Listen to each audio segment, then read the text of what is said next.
Government of Pakistan ने एक दफ़ा फिर बजट 2024 में सैलरी तबके को क्रश करके रख दिया और अब सैलरी टैक्सेस को इतना ज़्यादा बढ़ा दिया कि ऑलमोस्ट वेस्टर्न ममालिक के लेवल पे सैलरी टैक्सेस को ले आए और 35% तक इंडिविजुअल्स अब टैक्सेस दे रहे होंगे। And this is a big issue और इस वक्त मुल्क में हॉटली डिबेटेड टॉपिक है। So today we have Bahaju Siraj, CEO of Neatel, who is very outspoken और वो सैलरी क्लास के ऊपर जो जालिमाना टैक्स लग रहे हैं उनके बारे में बड़े आउटस्पोकन हैं और वो इस्लामाबाद में he is a known personality और उनके भी हम व्यूज़ लेंगे and what does he think about the tax regime जो गवर्नमेंट ने इस बजट में इंट्रोड्यूस कराई।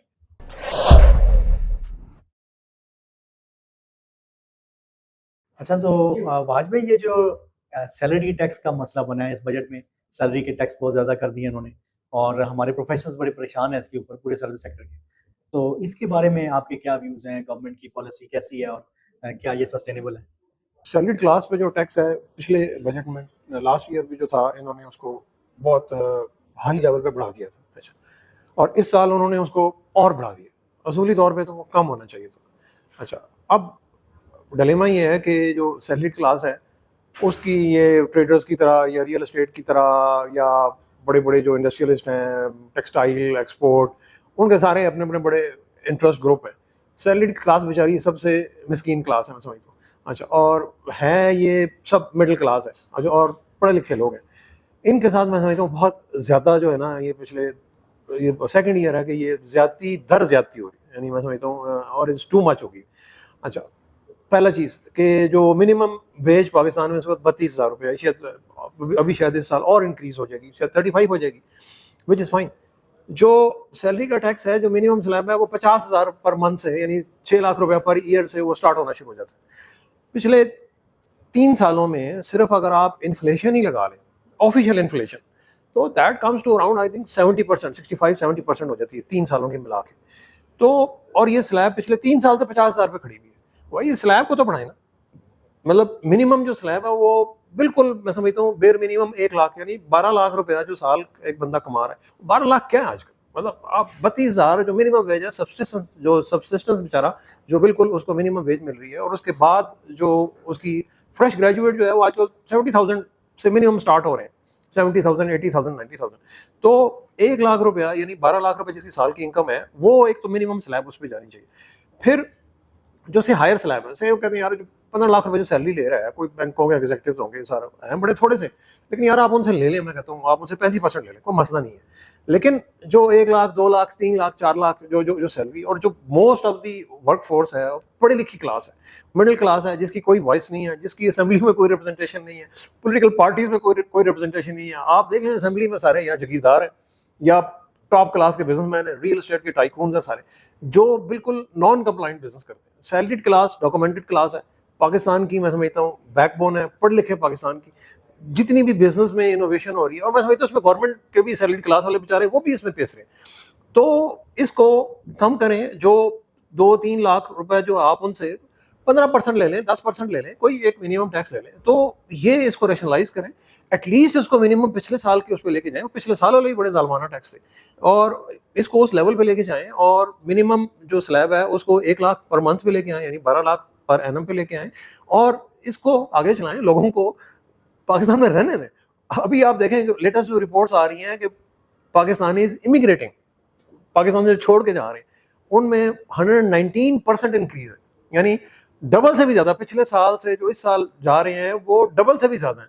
तो यार खुदा का खौफ करो, आजकल तो बच्चे हैं वो कहते हैं यार इस मुल्क में रहने ही नहीं। एक इधर इस मुल्क में हुकूमत फैसिलिटी को नहीं देती है, लेकिन फैसिलिटी क्या है आपकी? जैसे हम प्राइवेट कंपनी है, सेफ्टी सिक्योरिटी हमारी अपनी है, दिन दिहाड़े इस्लामाबाद के heart of the city blue area में हमारे बंदों से गन पॉइंट पे उनके मोबाइल फोन और लैपटॉप छीन के ले जाओ, ये हो रहा है। न्यूमरस FIR है। सेफ्टी सिक्योरिटी हमारी अपनी, गाड़ियां हमारी चोरी जाती हैं, कोई सपोर्ट नहीं है। हेल्थ हमारी अपनी है, सेफ्टी सिक्योरिटी हमारी अपनी है, एजुकेशन हमारी अपनी है, सरकार देती कुछ नहीं है। चलो यार मैं कहता हूँ नहीं दे, वो गरीबों को दे, जो भी जो कि लोअर तबका बेचारा उसको दें, टैक्स लें, मैं समझता हूँ। लेकिन फिर जो बाकी तबके हैं उनको छोड़ा हुआ है, जो हमारे जागीरदार हैं, जो हमारे वडेरे, जो पार्लियामेंट भरी हुई है, उनसे पूछने वाला कोई नहीं है, उन पे कोई टैक्स नहीं है यार। तो सिर्फ एक सैलरीड क्लास ही रह गई है जिसको आपने स्क्वीज करना है, and then you are forcing people कि यार लोग मुल्क छोड़ें और चले जाएं। मतलब basically what message you are sending, message ये है कि यार दफा हो जाओ इस मुल्क से, भागो इस मुल्क से। तो वो आजकल तो बच्चे कहते हैं जी हमने तो पाकिस्तान में नहीं रहना, पहली चांस में बाहर निकलना है, बाहर जाके यार वो कहते हैं रेडी लगा लेंगे, कैब चला लेंगे, इस मुल्क में नहीं रहना।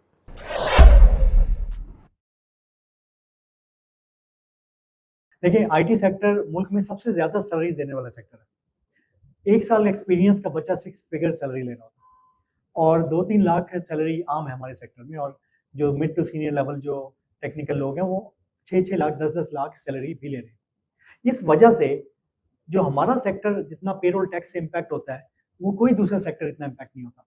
फॉर एग्ज़ाम्पल जो रिटेल सेक्टर है या जो फैक्ट्रीज़ हैं, और इनमें बड़े मिनिमम वेज वर्कर्स होते हैं और मज़दूर होते हैं, they are not concerned with the payroll tax.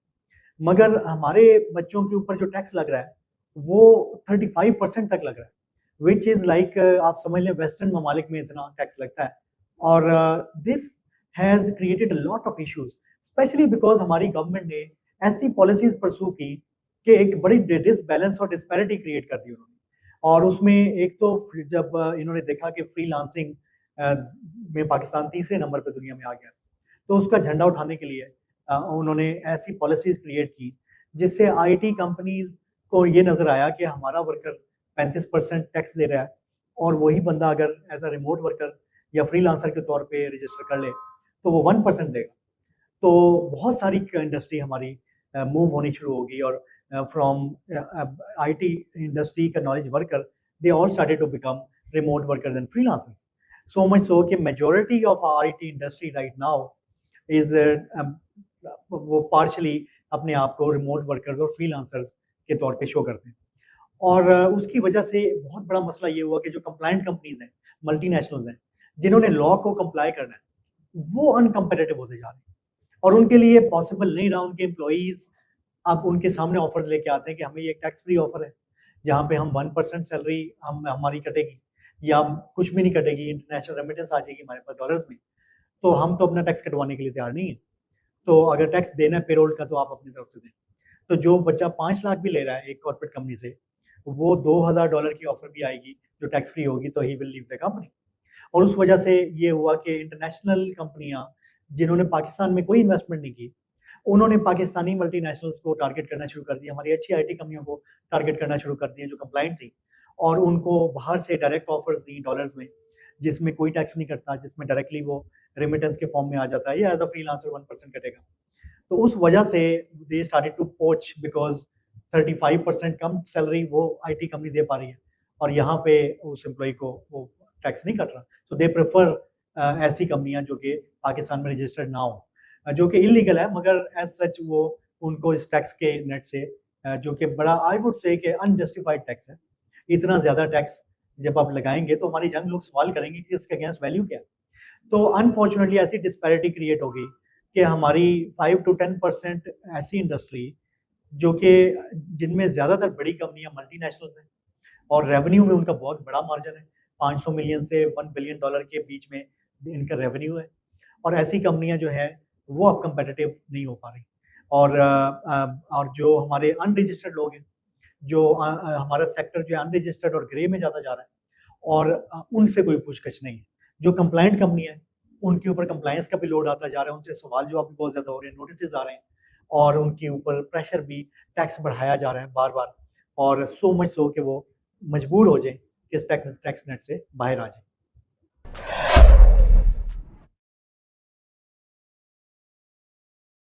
तो इसका अगर ये टैक्स नहीं लगाते तो इसका इम्पैक्ट क्या होगा? अब हमने एजुकेशन सेक्टर में देखा कि वहाँ पे आपका बड़ा ताल्लुक है, वहाँ पे बड़े मसाइल हैं। दूसरा, हमारी गवर्नमेंट तो ये कहती है कि अच्छी बात है अगर ये बाहर भी जा रहे हैं, तो बाहर जाके हमारी रेमिटेंस इतनी बढ़ गई है, तो ये और बढ़ जाएगी, तो उससे भी पाकिस्तान को फ़ायदा हो जाएगा। तो उसके बारे में आपका क्या ख्याल है? रेमिटेंस देखें, जो वर्कर क्लास हमारी जाती है ना, जो मिडिल ईस्ट वगैरह में, वो ठीक है, पाकिस्तान में रेमिटेंस भेजती है। जो पढ़ी लिखी क्लास जाती है, वो अपने बीवी बच्चों को भी लेके वो माइग्रेट हो रहे हैं। वो पाकिस्तान में क्या भेजते हैं? कुछ भी नहीं भेजते। आप देखें कि अमेरिका से या वेस्ट यूरोप से जो पाकिस्तान में रेमिटेंस आती है, वो बहुत थोड़ी है, बिकॉज उन्होंने अपनी पूरी पूरी फैमिली मूव कर ली हुई है। वो सिर्फ गिफ्ट शिफ्ट भेजने, वो फादर्स डे मदर्स डे पे वो गिफ्ट भेज $100 का गिफ्ट भेज देते हो के बच्चे, और क्या उन्होंने भेजना? वो तो बच्चों समेत, फैमिली समेत, इवन वो पेरेंट्स को भी दे आर मूविंग है। तो वो तो रेमिटेंस तो उनकी पाकिस्तान में आनी नहीं। टैक्स मैं समझता हूँ अक्रॉस द बोर्ड करें भाई, रिटेलर पे भी टैक्स लगाएं। आप एग्रीकल्चर पे टैक्स लगाएं। अच्छा ये एग्रीकल्चर की प्रोविंशियल सब्जेक्ट है, और भाई हमें क्या फर्क पड़ता है यार, प्रोविंशियल है फेडरल है, लेकिन but there has to be taxation. Government टैक्सों के पैसे भी चलती है, सही है कि वो गवर्नमेंट चैरिटी पे नहीं चलती। अच्छा नंबर 2, गवर्नमेंट अपने एक्सपेंसेस कम नहीं करती है ना, मतलब ये भी कितनी बड़ी जाती है कि जो टैक्स पेयर्स का, जो सैलरीड क्लास का जो हार्ड अर्न मनी है, 700-800 अरब रुपया हर साल loss making state own enterprise हैं उनमें डूब रहे। तो यार हमसे पैसा लेके आप गटर में डाल रहे हैं, तो यार खुदा का खौफ करें। मतलब ये 2024 आ गया हुआ है भाई, आप स्टेट ओन एंटरप्राइज हैं जी, हम प्राइवेटाइज करेंगे, इनको बंद कर दें यार, अल्लाह का वास्ता है। मतलब इससे कोई मुल्क आपका तबाह नहीं हो जाएगा। प्राइवेट सेक्टर ऑलरेडी सर्विसेज दे रहा है, आपने अच्छा जी एक पीडब्ल्यूडी बंद हो रहा है, एक पीडब्ल्यूडी बंद हो रहा है, तो इनसे पूछें जनाब कि पिछले 6 महीने में नए अदारे कितने क्रिएट हुए।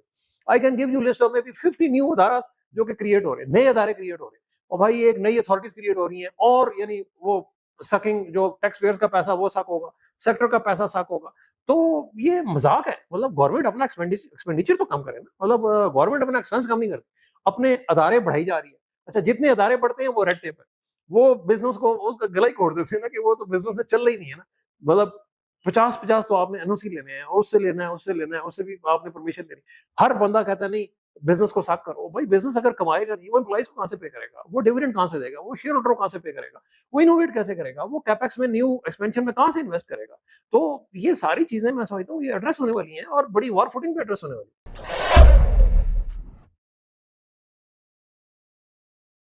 और एजुकेशन सेक्टर में क्या इम्पैक्ट आ रहा है जो इन्होंने पॉलिसी चेंज? एजुकेशन सेक्टर में कौन डिजास्टर के वो रिबेट्स मिलता था फैकल्टीज को, जो हमारे टीचर्स हैं ना। अच्छा टीचरों बेचारों की तनख्वाहें वैसे ही कम है, इंडस्ट्री ज़्यादा पे करती है, टीचर्स आर लेस पेड, क्योंकि यूनिवर्सिटियाँ मोस्टली इंडोमेंट हैं, ट्रस्ट हैं, वट एवर हैं, गवर्नमेंट की हैं, प्राइवेट की हैं, they are not profit making, mostly they are trust और इंडोमेंट्स हैं, और इसी तरह गवर्नमेंट की हैं। तो वहाँ पे प्रोफेसर की तनख्वाह बेचारे की 3 लाख 4 लाख ये तनख्वाह। टॉप की मैं समझता हूँ लम्स यूनिवर्सिटी भी कितनी तनख्वाह देती होगी। अच्छा उनको 25% एक टैक्स में रिबेट मिलता था, वो खत्म। अच्छा उनको उधर से आपने टैक्स भी बढ़ा दिया, उन बेचारों के साथ मैं समझता हूँ सबसे बड़ी जाती। फिर आप कहते हैं यार मुल्क में जो पीएचडीज हैं, ज़ाहिर है आपकी यूनिवर्सिटी की जितनी फैकल्टी मेंबर हैं उनको पीएचडी डिग्री चाहिए। पीएचडी इस मुल्क में क्या आएगा, घास खाने आएगा बेचारा, वो तो बाहर ही रहेगा, वो तो किसी भी दुनिया किसी कोने में चला जाएगा, उसको 4-5-6-10 लाख रुपए तनख्वाह पड़े आराम से मिल जाएगी, वो he can have a good life, उसके बच्चे भी वहां पढ़ सकते हैं। ये तो कह रहे हैं यार कि फैकल्टी सारे पीएचडी भी चले जाए इस मुल्क से, तो उसका भी भट्टा ही बिठा दें उसको।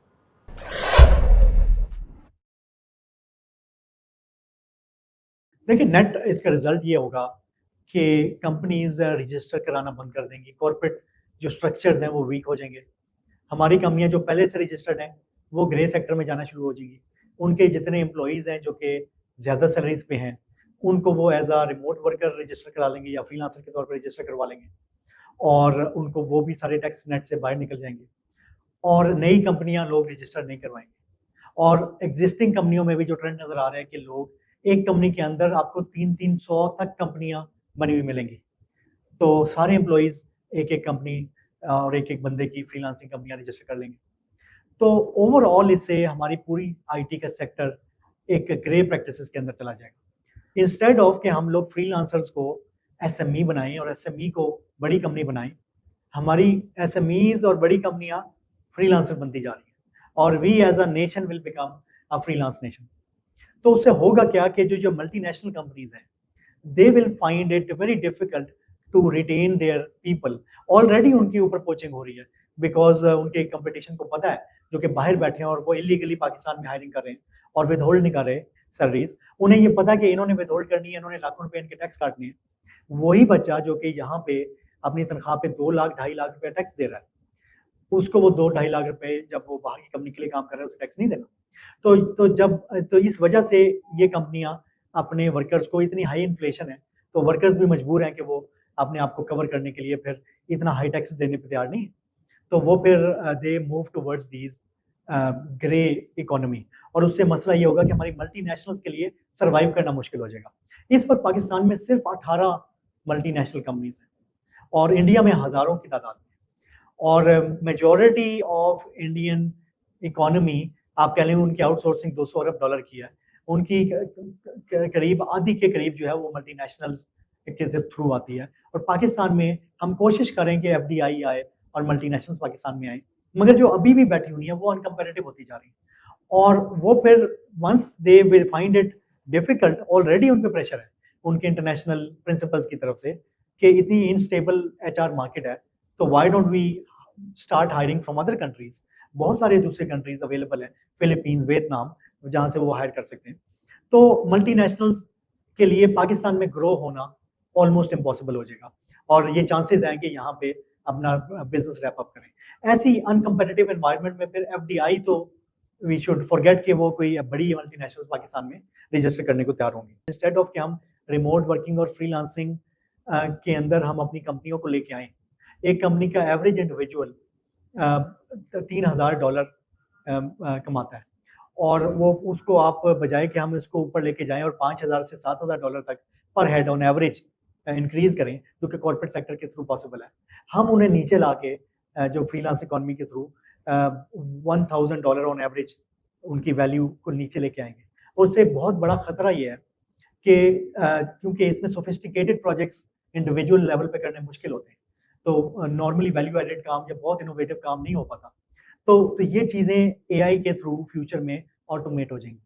और अगर हमारे फ्रीलांसर्स ने अपने आप को अपग्रेड नहीं किया, कंपनीज नहीं फॉर्म की और ज़्यादा बड़े लेवल पे नहीं आए, तो मैस अनएम्प्लॉयमेंट हो जाएगी। हमें कॉर्पोरेट सेक्टर को स्ट्रॉन्ग करना है और हमें मल्टीनेशनल्स की ज़रूरत है। यही वो मल्टीनेशनल्स हैं जिनको हम दिखाते हैं, वेस्ट में पाकिस्तान का इमेज बहुत ख़राब है, और आईटी सेक्टर में हम वी शो देम कि देखें यहाँ पे आईबीएम है, यहाँ पे ये बड़ी बड़ी कंपनियाँ, स्टुअर्ट, एसएमपी ग्लोबल जैसी कंपनियाँ हैं जो पाकिस्तान में हायरिंग कर रही हैं।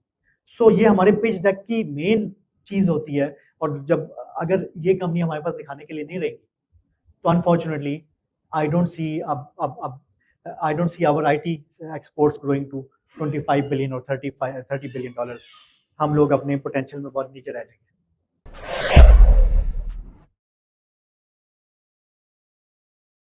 तो इसका आपके माइंड में सोल्यूशन क्या है? क्या आप प्रपोज करते हैं गवर्नमेंट को कि आइडियली क्या होना चाहिए? आइडियली तो मैं समझता हूँ जो पिछली गवर्नमेंट थी ना, जो नवाज शरीफ की जो साहब की जो लास्ट जो गवर्नमेंट थी, जब शहजाद खान अब्बासी साहब थे, तो उस वक्त जो उन्होंने सैलरीड क्लास का वो जो टैक्स को जिस लेवल पे ले गए थे उसको रैशनलाइज किया था, उस लेवल पे जाना चाहिए, जो मेरा ख्याल है तकरीबन कोई 20% के करीब था। और मैं समझता हूँ वो एक उन्होंने रेवोल्यूशनरी स्टेप लिया था, तो वो PMLN ने लिया था। और तो उसके बाद से ये मैं समझता हूँ जितनी भी गवर्नमेंट्स आई हैं उन्होंने सैलरीड क्लास का तो बिठाया। तो अब दोबारा PMLN की गवर्नमेंट है, मैं समझता हूँ they should come forward actually, मतलब they are representative of the people of this country. तो वो सोचें कि ये मुल्क की जो एजुकेटेड क्लास है उसके साथ उन्होंने क्या सलूक करना है, इसको कम करें, इसको रैशनलाइज करें, और जो टैक्सों का बोझ है वो बाकी सेक्टर में डालें। मतलब सिर्फ एक ही क्लास रहेगी ये बेचारी, जैसे आपने 50 अरब रुपए इधर से स्क्वीज करना है और उसको लेके डाल देना है। तो there are many sector, people have tons of money actually, ऐसी बात नहीं है, लोग बहुत पैसा है, लोग टैक्स दें भाई, लोग नॉन फाइलर का जो टैक्स है मैं समझता हूँ जो बढ़ाया सही किया, बढ़ाएं उसको उसके लिए नॉन फाइलर का एक रिजीम ये भी एक चल ही रहा है, ऐसी जोक सा चल रहा है, उसको खत्म करें। People should come in tax net, tax की जो कंप्लायंस है उसको ईजी करें ना लोगों के लिए, ताकि आसान हो टैक्स देना। उधर से भी वैम्पायर्स बैठे हुए हैं, वो आपको मतलब हम बिजनेस करते हैं, रोज ये नोटिस आ रहा है, ये नोटिस आ रहा है, अकाउंट अटैच हो रहे हैं, कभी ये हो रहा है, कभी वो हो रहा है, कोर्ट्स में जा रहे हैं, हाई कोर्ट से स्टे ले रहे हैं, उधर से ले रहे हैं, उधर से ले, सारा दिन यही काम है, वकीलों की फीसें जाती हैं और सारा दिन यही ख्वारी है, फायर फाइटिंग है। देखिए, मेरे ख्याल में इसका सोल्यूशन बड़ा स्ट्रेट फॉरवर्ड है। You have to level the playing field. आप अनकम्पेटिटिव नहीं कर सकते कंप्लाइंट बिजनेसेस को और मल्टीनेशनल्स को। तो सबसे पहले तो मैं ये समझता हूँ कि you have to level the playing field. जो एक एम्प्लॉई काम कर रहा है एक कंपनी के अंदर, और वो जो अपनी पेरोल पे टैक्स पे कर रहा है, it should be the same as जो रिमोट वर्कर किसी इंटरनेशनल कंपनी के लिए काम कर रहा है। और जो फ्रीलांसिंग है उसमें जो हमारी कंपनी के कंपनियां अपने एम्प्लॉइज़ को फ्रीलांसर्स के तौर पर रजिस्टर करवा रही हैं, वो टैक्स इवेजन का रास्ता बंद होना चाहिए। फ्रीलांसर को डिफाइन करें, व्हाट इज़ अ फ्रीलांसर। इन्होंने पीएसईबी ने पहले एक इंसेंटिव इंट्रोड्यूस किया स्टार्टअप्स के लिए कि 3 साल के लिए स्टार्टअप पे कोई टैक्स नहीं होगा, मगर स्टार्टअप की डेफिनेशन को वेग रखा। तो वो हमारी तो कौम पूरी एक सुई के नुक्के से पूरा वो समंदर गुजार सकती है। तो आप देख लें कि स्टार्टअप्स के अंदर अकाउंटिंग फर्म भी जो लोकल अकाउंटिंग सर्विसेज दे रही है वो भी स्टार्टअप बन गई, और जिसको लेके आए देखें तो वो स्टार्टअप के, मैं क्योंकि कंप्यूटर पे वर्ड एक्सेल यूज़ कर रहा हूँ और अपनी रिपोर्ट को टाइप कर रहा हूँ, तो मैं भी IT इनेबल्ड हूँ। और वो स्टार्टअप बन के अब वो टैक्स नहीं दे रहे। तो आपको ये इस तरह के जब आप फ्लॉड किस्म की पॉलिसियां बनाते हैं तो उससे फिर बहुत मसाइल क्रिएट होते हैं। तो आई थिंक कि आपको फ्रीलांसर को डिफाइन करना पड़ेगा। What is a freelancer? Freelancer वो है जो कि किसी एक सोर्स ऑफ इनकम पे एक एम्प्लॉयर के लिए काम नहीं कर रहा, वो मल्टीपल सोर्सेज ऑफ इनकम के लिए काम कर रहा है। एक सोर्स से आपको 50% से ज्यादा रेवेन्यू नहीं आ रहा। दूसरी चीज, एक free there has to be a limit to कि लेट्स से एक फ्रीलांसर नॉर्मली ऑन एवरेज एक फ्रीलांसर $1000 से कम कमाता है पर मंथ, एवरेज की बात करूँ तो आप उसको लेट्स से $20,000 का आप कैप रखें कि ये साल का $20,000 की इनकम तक जो है वो फ्रीलांसर है। उससे बड़ा है तो वो प्रॉब्ली कोई एजेंसी चला रहा है या अदरवाइज। और अगर लेट्स से कोई फ्रीलांसर है भी बड़ा हाई वैल्यू जो कि कमा रहा है ज्यादा, तो जो 4-5 लाख रुपए से ज्यादा कमा रहा है, ही शुड पे टैक्सेस। ये मेरे ख्याल में हमें अपनी कौम में कुछ ना कुछ फ्री, हमें फ्री फॉर ऑल वाला सीन नहीं होना चाहिए कि जो टैक्स दे रहा है उसको निचोड़ दो और जो नेट से बाहर है तो उससे कोई पूछताछ ना हो। तो आई थिंक ये लेवल प्लेइंग फील्ड करें, फ्रीलांसर को डिफाइन करें, टोटल इनकम कैप करें फ्रीलांसिंग की, ताकि कंपनियां अपने एम्प्लॉयज को फ्रीलांसर के तौर पर डिक्लेयर ना करें, कर सकें। दूसरी चीज, रिमोट वर्कर को और कंपनियों का टैक्स बराबर करें और टैक्स को कम करें, इसको 10% पे लेके आए, अपना नेट बढ़ाएं। आप इस वक्त लाखों नए ऐसे लोग जो इस वक्त आप टैक्स नहीं कर रहे हैं, you can bring them into the tax net और आपका ओवरऑल कलेक्शन बहुत ज्यादा हो जाएगी कंपेयर टू आप जो थोड़े लोगों से ज्यादा पैसे ले रहे हैं। तो 35 के बजाय आप 10% टैक्स करें।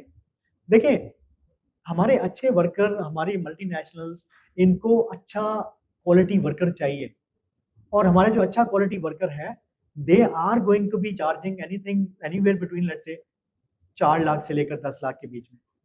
और अगर उनको ये लगता है कि या एक तरफ से इन्फ्लेशन खा गई सारा पैसा और दूसरी तरफ से उसको टैक्सेस 35% चले गए और फिर भी उसको सारा कुछ अपनी तरफ से इन्वेस्ट खर्चे करने पड़े, for him it's very easy कि अगले दिन वो टिकट कटा के कनाडा भी उसको लेने को तैयार है, दुबई भी लेने को तैयार है, ऑस्ट्रेलिया भी लेने को तैयार है और हमारा ब्रेन ड्रेन इतना ज्यादा हो रहा है। तो I think we should focus on making sure के हम लोग अपने आप को अनकम्पेटिटिव ना करें।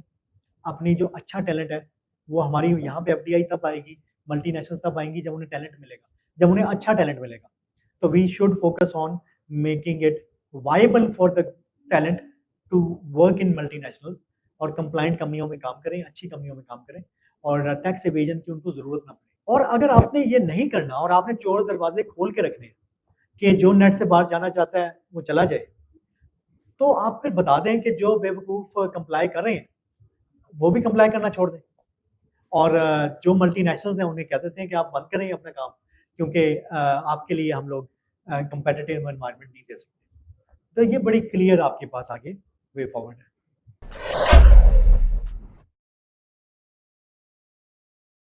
तो काफ़ी सारे तो हमारे बिजनेस कम्युनिटी में माइंडसेट ये है कि इस सिस्टम ने ठीक नहीं होना, तो इसका मतलब है कि आप अंडरग्राउंड हो जाए, ग्रे मार्केट में चले जाए। और जो कंप्लाइंट बिजनेस है वो बहुत ज़्यादा नॉन अनकम्पेटिटिव होते जा रहे हैं। तो उस हवाले से आप क्या समझते हैं, जो कंप्लाइंट बिजनेसेस हैं उनके क्या मसाइल हैं और क्या इस सर्कमस्टेंसेस में गोइंग फॉरवर्ड ये कंप्लाइंट बिजनेस करना मुमकिन होगा पाकिस्तान में? सबसे बड़ा डिलेमा मैं समझता हूँ पाकिस्तान का अगर फ्यूचर यही जा रहा है कि जो कंप्लाइंट बिजनेस है वो बेचारा उसके लिए जो स्पेस है वो बिल्कुल स्क्वीज हो गई है।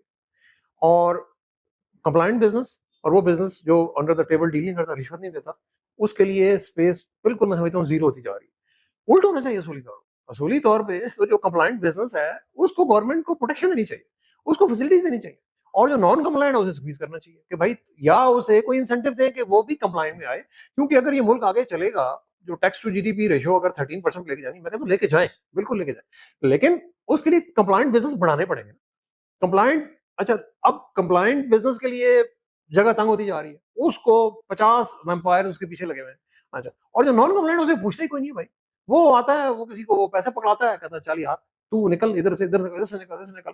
यानी they are actually forcing compliant businesses to move into the uncompliant business. मैं समझता हूँ ये सबसे बड़ा शायद जुल्म है जो कि इस पाकिस्तान की शायद तारीख में होने जा रहा है कि भाई उल्ट सारी दुनिया उल्ट करती है।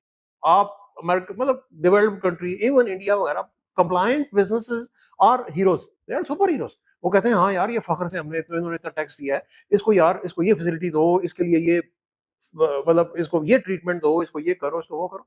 यहाँ पे मैं समझता हूँ बिल्कुल रिवर्स हो रहा है। तो इससे तो इसी तरह आपकी जो आईटी इंडस्ट्री है, सॉफ्टवेयर, ये जो रिमोट वर्कर्स का है, बाहर से कंपनियां बैठी हुई हैं, पाकिस्तान से अरबों रुपए का बिजनेस कर रही है। नेटफ्लिक्स हो गई, अमेजोन हो गई, मतलब वो पाकिस्तान में ₹1 टैक्स, 1 सेंट टैक्स नहीं देते, and they are doing $multi-million business from Pakistan. हमने कई दफा लिखा, सीबीआर को लिखा, एफबीआर को लिखा, फेडरल कमिटीज को लिखा, मिनिस्ट्रीज को लिखा कि भाई इनको टैक्स नेट में लेके आओ, तो उनको टैक्स नेट में कोई नहीं लाता। वो अपने वर्कर्स को बाहर से पैसे पे करती, $2,000, $3,000, 9 लाख रुपए सैलरी है, जीरो टैक्स। और यहाँ पे जो 5 लाख रुपया जिसको हम सैलरी दे रहे हैं, उस पे 1.5 लाख रुपया, पौने 2 लाख रुपए उस पर टैक्स है बेचारे में। उसको टेक होम मिल रहा है 3.5 लाख। कितना बड़ा जुल्म है। वो कहता है जी छोड़े, मैं $2,000 की नौकरी कर लूंगा, मैं आपकी 5 लाख की नौकरी नहीं करूंगा। और $2,000 की उसे आराम से नौकरी मिलती है, वो उसको होम रेमिटेंस में या वो फ्रीलांसर के रिजीम में आराम से ले आता है, और वो पूरा बेड़ा गर्क हो रहा है एक्चुअली, मैं समझता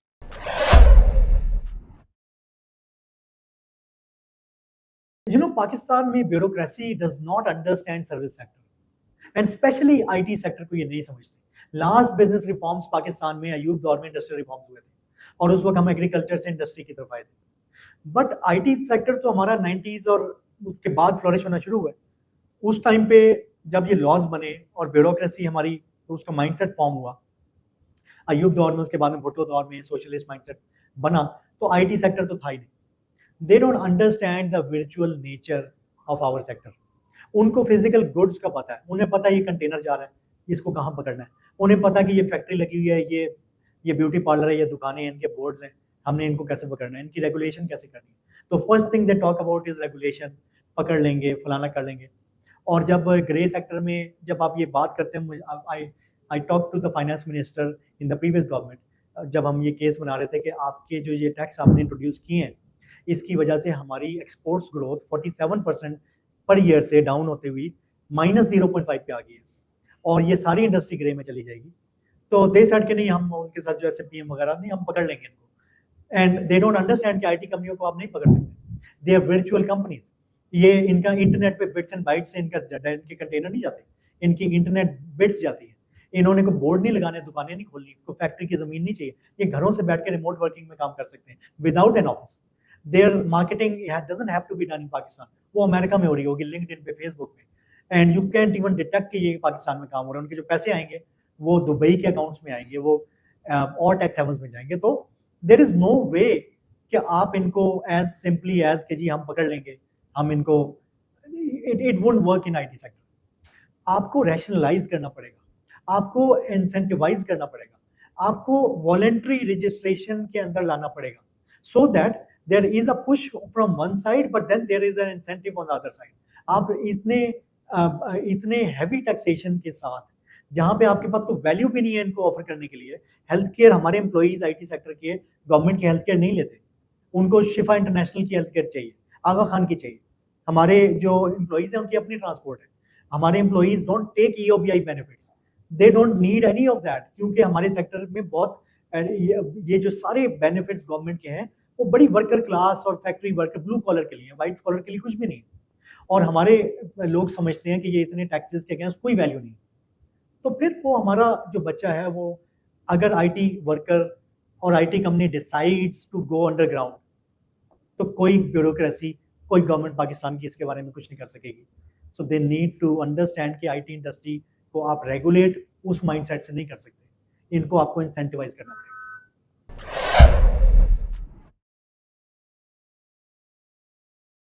तो एक टर्म मैंने कॉइन की, मैं उसे कहता हूँ कॉम्पिटिटिव कंट्री हम बन चुके हैं, यानी कि you are only competitive if you are corrupt. तो आप मुझे ये बताएं कि आपका क्या ख्याल है, जो लोग कंप्लाइंट हैं, क्या ये बेवकूफ़ी है पाकिस्तान में कंप्लाइंट होना, या आपके ख्याल में ये फिजिबल है? क्योंकि ये बात काफ़ी हो रही है कि यार पॉसिबल ही नहीं है पाकिस्तान में, तो आप इसलिए ये सारा सिस्टम अडॉप्ट करें, रिश्वत भी दें, जो सिस्टम है, क्योंकि इसमें पॉसिबल नहीं है सीधे तरीके से बिजनेस करना। तो आपका क्या ख्याल है इस बारे में? पॉसिबल मतलब यानी इसको इम्पॉसिबल बनाया जा रहा है एक्चुअली, यानी कि जिस तरफ जा रही है ना, तो इसको मुश्किल बनाया जा रहा है, यानी कि कंप्लायंट बिजनेसेस को उनका गला घोंटा जा रहा है। और अगर इसी डायरेक्शन में चलते रहे 2-3 साल में वाकई ये सिचुएशन आ जाएगी और बड़ी जल्दी हम उस तरफ जा रहे हैं। मैं समझता हूँ इस सिचुएशन को रिवर्स होना चाहिए। लेकिन देखें, compliant businesses are the future. मैं तो ज़ाहिर है स्टार्टअप्स को जब हम बताते हैं कि यार तुमने स्टार्टअप बनानी है तो कंप्लायंट कंपनी होनी चाहिए, स्ट्रक्चर्ड कंपनी होनी चाहिए, हर चीज तुम्हारी रूल्स रेगुलेशन के मुताबिक गवर्नमेंट होनी चाहिए, क्योंकि कल को तुमने किसी फॉरेन से इन्वेस्टमेंट लेके आनी, तुम्हारी कंपनी को किसी ने एक्वायर करना है। अगर तुम्हारी कंपनी स्ट्रक्चर्ड नहीं है, तुम्हारी कंपनी कंप्लायंट नहीं है, कोई जो इंस्टीट्यूशनल इन्वेस्टर है उसे नहीं उठाएगा। आप स्टॉक एक्सचेंज में लिस्टिंग नहीं करा सकते। आप क्या करेंगे? आप मॉम एंड पॉप शॉप्स रहेंगे, आप सेठ टाइप की कंपनियां रहेंगे। घरों में आपने लॉकरों में पैसे रखे हुए हैं, आपने डॉलर रखे हुए हैं, ठीक है, आपने गोल्ड की प्लेटें भी रखी हुई हैं, you have tons of money, but you can not expand it. आप नेक्स्ट जनरेशन को या उस पूरे सिस्टम को कैसे ये पास ऑन करेंगे? तो इवेंचुअली दुकान है वो दुकान टाइप की रहेंगी, मतलब 10 बंदों की कंपनी है, पैसा खूब कमा लेंगे, लेकिन वो उस पैसे का आप स्ट्रक्चर्ड कंपनी नहीं बनेगी। आप एक कॉर्पोरेट एनवायरनमेंट नहीं क्रिएट कर सकते, आप अच्छे लोगों को हायर नहीं कर सकते, आप ब्रांड नहीं क्रिएट कर सकते। देखिए, आप ब्रांड, आपने टैलेंट अट्रैक्ट करना है, आपको लोग चाहिए जो कि इनोवेटिव थिंकिंग हो, नए प्रोडक्ट्स बनाए, नई सर्विसेज बनाए, जो कटिंग एज के जो टूल्स हैं जो दुनिया में यूज, उसकी ट्रेनिंग करें। अब देखिए, एक ग्रेजुएट हम हायर करते हैं, फ्रेश ग्रेजुएट से 70,000 का हायर करते हैं। हमारी कंपनी में या आपकी कंपनी में अगर वो 2 साल काम करता है, उसकी मार्केट वैल्यू 5 लाख में चली जाती है। This is the value addition that the corporate sector and the compliance sector is adding to this country. No one realizes that. वो गवर्नमेंट कहती है यार इंटर्नशिप स्टार्ट कर दो, इनको 30,000 जो क्या मैं समझता हूँ भाई, इससे छोड़ो यार। ये जो कंपनीज जिन्होंने इतनी जॉब्स, न्यू जॉब्स क्रिएट की हैं फॉर द एजुकेटेड यूथ, इनको टैक्स का ये 4 साल पहले उन्होंने कंपनीज के लिए ये एक इंसेंटिव लॉन्च किया था कि जो फ्रेश ग्रेजुएट्स हायर करते हैं, जिनकी HEC रिकॉग्नाइज्ड डिग्री है, तो उनकी जो पहले साल की आप जो सैलरी देते हैं और उस पर जो टैक्स बनता था, उसका आप अपने जो रिटर्न, कॉर्पोरेट रिटर्न है, उसमें रिबेट ले सकते हैं। अगले साल उन्होंने उसको खत्म कर दिया। और भाई, अगर एक कंपनी है जो 500 फ्रेश ग्रेजुएट की जॉब क्रिएट करती है और वो 500 फ्रेश ग्रेजुएट्स 2 साल काम करने के बाद उनकी वैल्यू 3-4 गुना हो जाती है, तो यार उस कंपनी को तो कोई जीने का हक होना चाहिए। तो ये तो इस डायरेक्शन को मैं समझता हूँ बहुत जल्दी इसको ठीक करना पड़ेगा।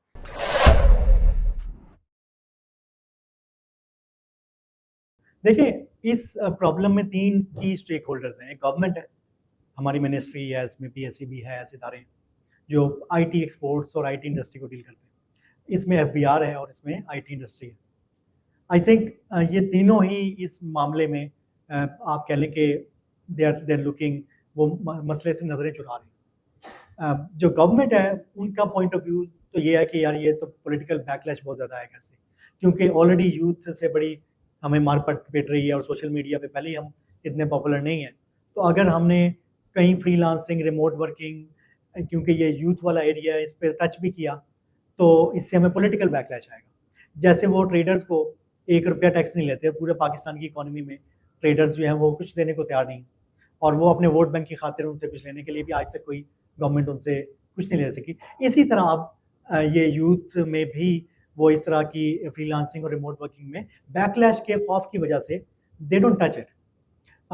और आई थिंक कि वो इस मसले को क्रिएट करने में इनका बहुत बड़ा इस वजह से अपना हाथ है इनकी पॉलिसीज़ का, जो कि उन्होंने अराउंड रिमोट वर्किंग, और बल्कि आई वुड से कि some government officials are actively involve in protecting these loopholes for the remote workers, कि यार इसकी बात ही ना करो।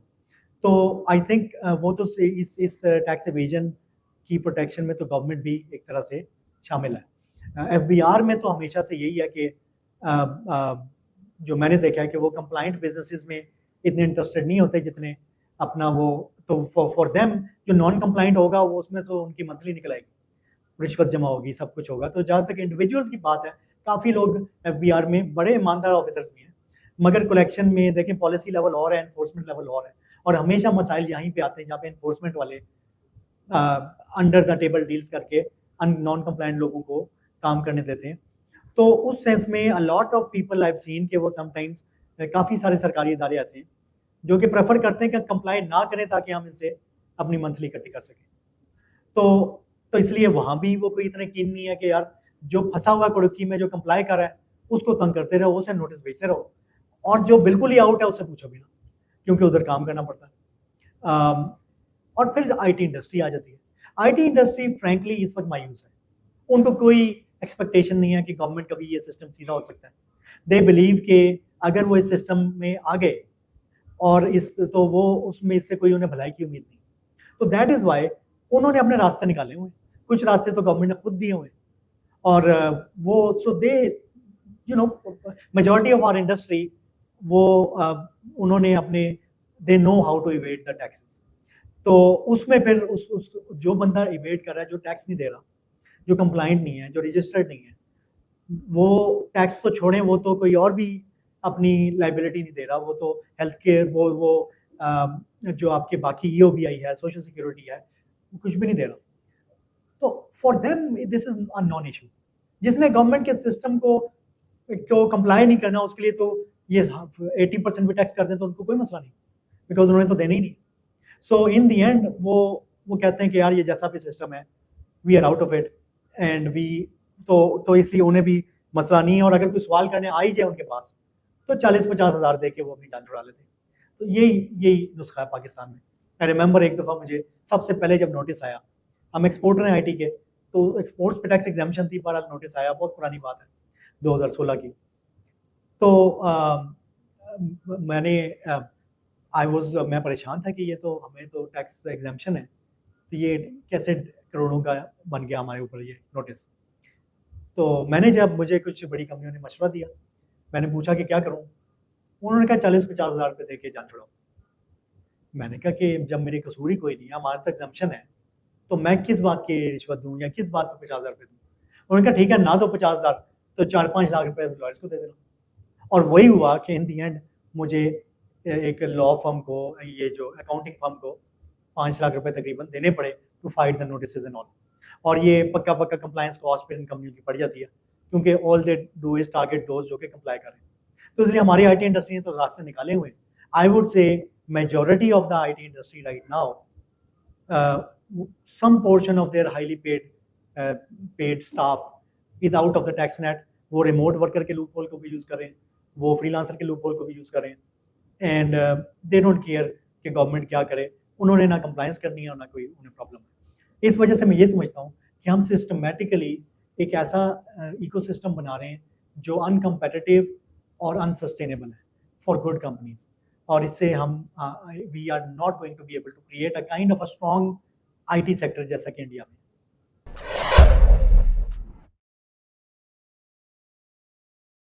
चलो, लास्टली एक क्वेश्चन है कि आपने बताया कि सैलरीड क्लास की कोई वॉइस नहीं है और वो पिसे हुए हैं और उनको और वो ज़्यादा पुश करते जा रहे हैं। तो सैलरी क्लास क्या करे? इस वक्त तो वो हेल्पलेस फील करते हैं और इसलिए वो मायूस होकर मुल्क छोड़ के जाते हैं। तो आपके ख्याल में सैलरीड क्लास कुछ कर सकती है इस बारे में, या क्या करें? तो वो, या आपके ख्याल में बस वो ऐसे ही हेल्पलेस होके बस मुल्क छोड़े, इसके अलावा कोई ऑप्शन नहीं? मैं समझता हूँ जो हमारे पार्लियामेंटेरियंस हैं और जो हमारी सियासी पार्टियां हैं, उनको सोचना चाहिए कि यार ये जो इतनी एक बड़ा ये जो कॉन्स्टिट्यूएंसी है, तुम इसको डिसफ्रेंचाइज कर रहे हो। मतलब ये लोग इंटरेस्टेड नहीं है। मतलब वो कहते हैं यार हमें वोट देने का क्या फायदा, किसको वोट दें। मतलब वो कहते हैं यार सारे ऑलमोस्ट बराबर हैं। तो मतलब they should think about that कि यार ये पाकिस्तानी लोग हैं, ये इस पाकिस्तान का एक्चुअल सरमाया है, मैं समझता हूँ हार्ट है। तो इनकी और सैलरीड क्लास क्या करे? सैलरीड क्लास शट डाउन नहीं कर सकती बेचारी, तो अदर ट्रेडर्स की तरह नहीं है, सड़कों पर जुलूस नहीं निकाल सकती। तो लेकिन इसका मतलब ये तो नहीं आप उन्हें स्क्वीज करते थे। ये तो ये सही है कि वो ट्रेडर्स हैं, वो 2,000 रुपए टैक्स नहीं देते। यानी वो जब बिजली के बिलों में टैक्स लगा तो उन्होंने 5,000 रुपए टैक्स था साल का, वो भी उन्होंने विड्रॉ कर दिया, बिकॉज उन्होंने कहा नहीं हमने शट डाउन कर दी, हमने हड़ताल कर दी। सैलरीड क्लास बेचारी क्या करे? वो क्या हड़ताल करे? वो पढ़े लिखे लोग हैं भाई, वो अपनी सिर्फ आवाज ही पहुंचा सकते हैं। तो ये तो मैं समझता हूँ सियासी पार्टियों को इनकी आवाज को सुनना चाहिए। और वो हर दफा IMF ने कह दिया, और भाई IMF तो कह रही है पूरा टैक्स टू GDP रेशो बढ़ाओ। वो ये तो नहीं कह रही है कि सैलरी क्लास को ही सारी स्क्वीज कर। सैलरी क्लास तो तुम्हारी कंप्लाइंट में आई हुई है, जो किसी गर्दन काबू में आई हुई है, उसी गर्दन तोड़ दो, खून भी निकाल लो ताकि वो मारी जाए बेचारा।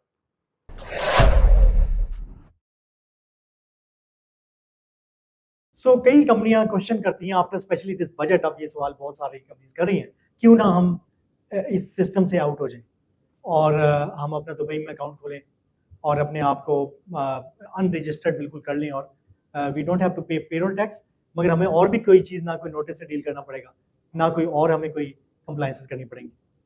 तो और वो फिर ये सवाल करते हैं कि क्यों हम कंप्लाई करें, क्यों इस सिस्टम का हिस्सा बने। तो उसका जवाब में आई वुड टेल देम कि देखें, आई कैन अंडरस्टैंड कि it's possible and it's relatively easy for the IT companies to go underground. और वो ऐसी कंपनियां हैं कि एक दिन की नोटिस पे जब कोविड आया था, एक दिन के नोटिस पे 200 लोगों की कंपनी गायब होगी, उनका दफ्तर बंद था और घरों से लोग बैठ के काम कर रहे थे। It's very easy. तो yes, it is possible and easy for you to do it, मगर उससे काफ़ी सारे नुकसान हैं आपके इंडिविजुअल लेवल पे भी और मुल्क के इकोसिस्टम के लेवल पे भी। पहली बात तो ये कि आप एज अ कंपनी जब कंप्लाइंट नहीं होंगे, आपकी बुक्स में वो चीज़ें, क्योंकि फिर then there are anomalies there, तो you won't be able to exit the company ever.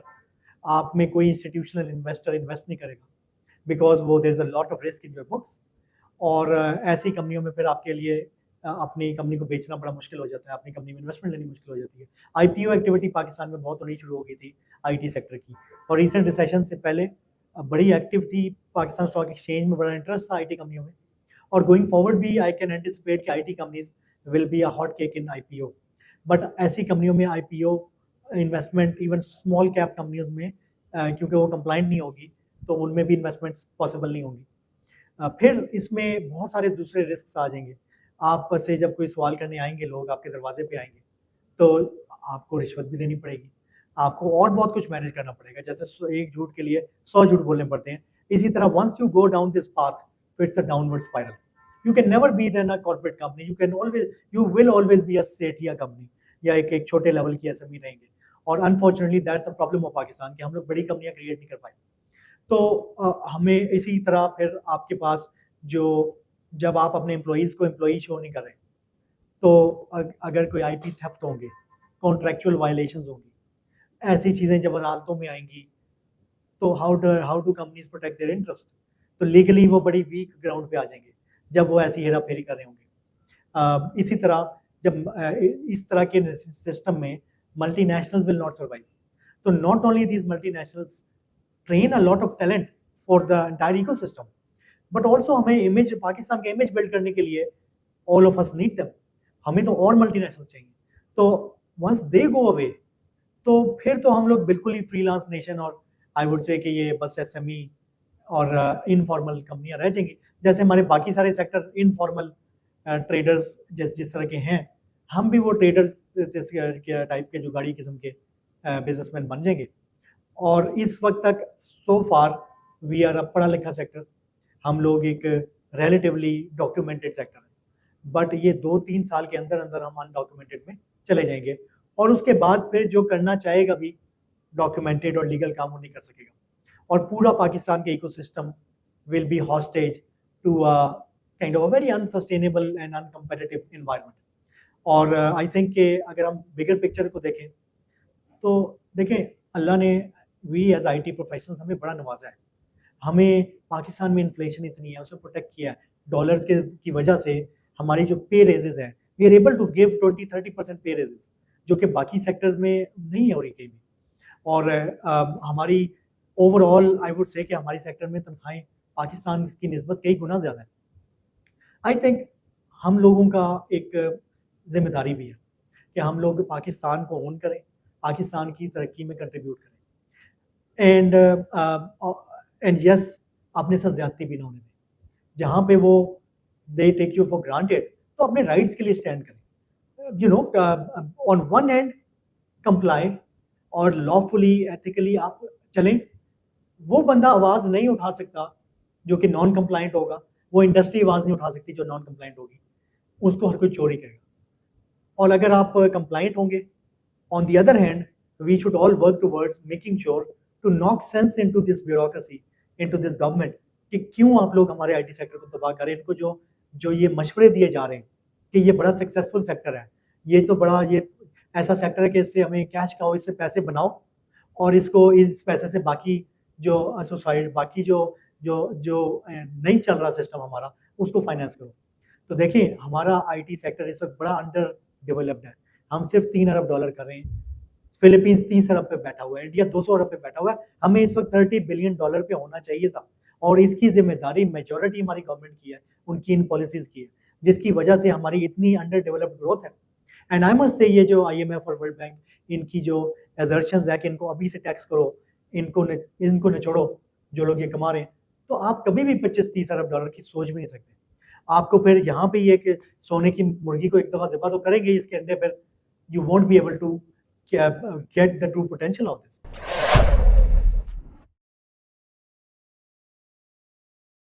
तो हमें ये चाहिए कि ऑन वन हैंड हम एज अ इंडस्ट्री कंप्लाई करें, on the other hand we stand for our rights and push the government कि क्योंकि आईटी सेक्टर रियल पोटेंशियल है, ये इस पर आप जीरो टैक्स भी करेंगे तो इसका सिर्फ डॉलर की कमाई 30 अरब डॉलर की इतनी है कि उससे पाकिस्तान के मसले हल हो सकते हैं।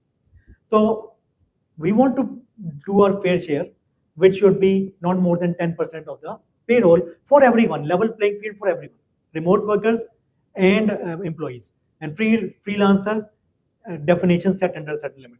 I think कि ये हमें भी contribute करना चाहिए, गवर्नमेंट को इंश्योर करना चाहिए कि वो, अदरवाइज आई एम अफ्रेड कि we only have 1 to 2 years before हम ये पूरा इकोसिस्टम तबाह हो जाएगा।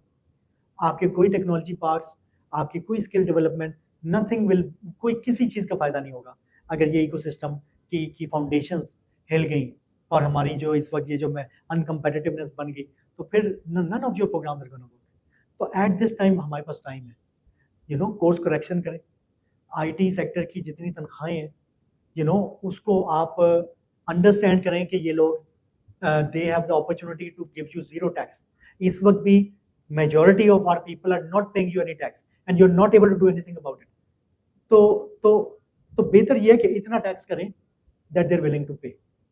और टैक्स नेट में 1 लाख 2 लाख नए टैक्स पेयर जो आईटी वर्कर्स हैं उनको लेके आए, ओवरऑल कलेक्शन भी आपकी ज़्यादा होगी, इकोसिस्टम भी स्ट्रॉन्ग होगा, मुल्क की एक्सपोर्ट्स भी 30 अरब डॉलर तक जाएगी। But this needs a bigger picture approach. If you squeeze, तो unfortunately I don't C a bright future for the IT industry.